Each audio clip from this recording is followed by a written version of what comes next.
That'll track magic. The singer of the intro is a good singer. Sabrina's reading her family album, so it's finally dropping the nonsensical plot point that witches don't show up on film. After all, they're witches, not vampires. And she says Ambrose used to be a great athlete. He gets offended at her saying used to be, and throws a ball from the photo. As it turns out, he was listening to her through the photo. He just put eavesdropping magic sensors on it just in case. Sabrina gets called and told that there's going to be a track team game between Riverdale and another town. He gets hurt. Sabrina considerately tells him to just stay here and rest. Too bad she can't just point at him and instantly heal him. She doesn't even say that she can't do that. She says that Riverdale will flip, and because of this and his concussion, Ambrose thinks that he can't let Riverdale win the game or else it'll literally flip. He's gonna use magic to sabotage the game, but it's for a compassionate reason. Someone throws dirt at Moose, and Moose doesn't get furious with him, and calmly leaves, talking about sportsmanship. He's never felt like Moose, he's just a dumb guy. Sabrina finally hears Ambrose's voice and warps to him when she didn't know where exactly he was. She must have used a spell to home in on his voice. She finds out what's going on and why he's doing it, and yet he doesn't instantly get his powers temporarily revoked or turned into a statue temporarily. She doesn't use magic so that he can't move his arms. Instead he uses magic, and Sabrina uses magic to undo it, and then Ambrose starts floating someone. He says witches can't outdo warlocks. This is making magic really obvious to the audience that somehow isn't freaking out. Ambrose's voice is so silly that it's hard to understand him. Sabrina keeps calling him out, and he doesn't explain himself, just saying that she'll thank him for this. She warps to Betty, and Veronica's smart enough to say that it's as if Riverdale's being hexed. Why didn't they say this at the football game? Reggie tries to pole vault, and an axe appears to cut the pole. Ambrose summons a giant flower. Sabrina lampshades that she shouldn't have left Ambrose alone. She wonders why he's making Riverdale lose and casts a spell to turn back the clock. So a lot of time in the episode is shockingly wasted as we see every bit of time get reversed. Sabrina said that if Riverdale beats the other town, it'll flip. She sees that and casts a spell to create an Ambrose doll and hits it in the head to return him to his senses. Wouldn't she just have to point to do that? Wait, why didn't she do this at the start of the story if she knew to do this? I mean, you'd think her compassion for him would cause her to do that right away. She tells Ambrose he made Riverdale lose and he's regretful and uses magic to undo all his mistakes and make Riverdale win, making one of the players say suspiciously that he thought he won the shot put. I bet he says that she has a vague recollection that Riverdale lost, and it won now. Ambrose then spins around trying to throw something and screams at the end, confusing me. This story was forced. If Sabrina just used her magic right away to stop Ambrose from using magic to ruin the shot put game, the whole plot would have been avoided, and it forces us to contend with Ambrose's silly voice the whole time. I can't enjoy him sabotaging Riverdale's game, because I'm rooting for them. Moose's alter falter.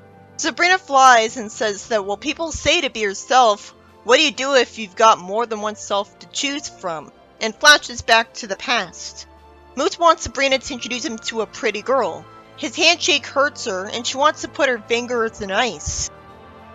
He says he always gets uptight when he's in front of a pretty girl and can't be himself. Sabrina advised them to not be himself and instead be his alter ego.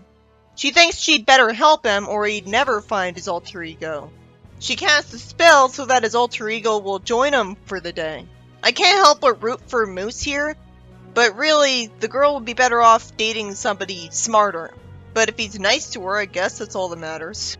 Sabrina then recklessly walks away instead of supervising him. Oh good, she does see his devilish side talk to him. She just points and instantly get rid of the bad Moose because he was busy arguing with the good Moose. There's so many episodes where it should have just explained that Sabrina exhausted her powers after casting the spell that screwed things up. Moose stupidly tells Weatherby to go soak his head. Hilda warps to Sabrina, wasting time, and she says she created a monster. She wants to go look for a monster because they make good wood choppers. Wouldn't she conjure one up or warp one to her? Moose sees Grundy and his conscience advises him to say something nice to her. Then when his red self insults him, he uncharacteristically tells her to jump in the lake. That's always forced. Sabrina then ropes the conscience, and Moose easily lets himself get manipulated into spraying his crush with water from the school fountain. He won't follow any of the bad guy's advice. That's his crush. It doesn't make sense that he'd have any temptation to do that. Sabrina admits it's all her fault for meddling, and for not freezing time. Not that she admits that. His conscience complains that he's always been weaker than Moose's evil self. That only makes sense for comic Moose. This Moose has been so nice that he's practically a pushover. So she teaches him to chop wood to get stronger. He would have already been stronger. Moose let himself get whipped while he was, pulling a horse carriage. Reggie wastes my time getting suspicious of the way the conscience Moose looked, and unrealistically jumps backwards because he looked transparent.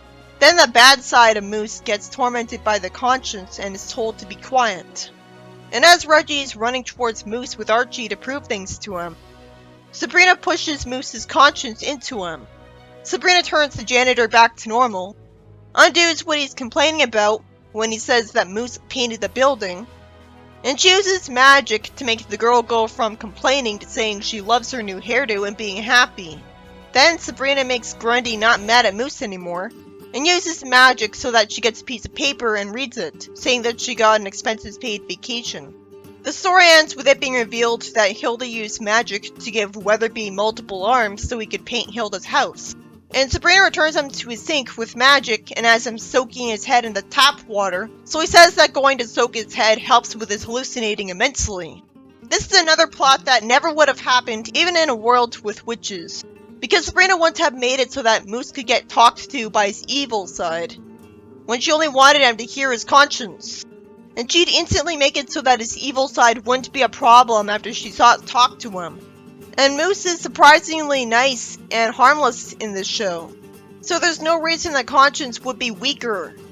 Instead, we got a whole frustrating plot where Moose somehow decided to follow the advice of his evil side for no reason. It's not even explained that the reason he's tormenting his crush is that he's sad that she won't date him. That wouldn't be a sympathetic reason, but it's better than being confusing.